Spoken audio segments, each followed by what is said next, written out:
Daniel chapter 1. In the 3rd year of the reign of Jehoiakim, king of Judah, Nebuchadnezzar, king of Babylon, came to Jerusalem and besieged it.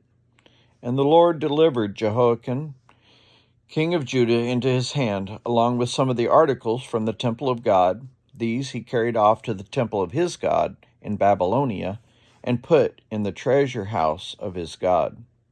Then the king ordered Ashpenaz, chief of his court officials, to bring into the king's service some of the Israelites from the royal family and nobility, young men without any physical defect, handsome, showing aptitude for every kind of learning, well-informed, quick to understand, and qualified to serve in the king's palace. He was to teach them the language and literature of the Babylonians. The king assigned them a daily amount of food and wine from the king's table. They were to be trained for 3 years, and after that they were to enter the king's service. Among those that were chosen were some from Judah: Daniel, Hananiah, Mishael, and Azariah.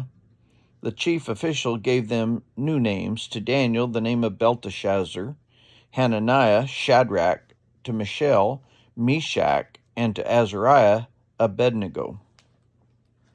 But Daniel resolved not to defile himself with the king's food and wine, and he asked the chief official for permission not to defile himself this way.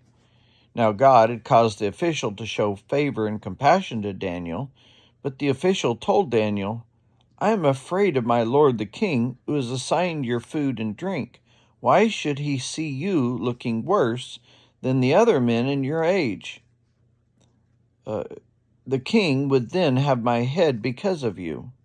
Daniel then said to the guard, whom the chief official had appointed over Daniel, Hananiah, Mishael, and Azariah, "Please test your servants for 10 days.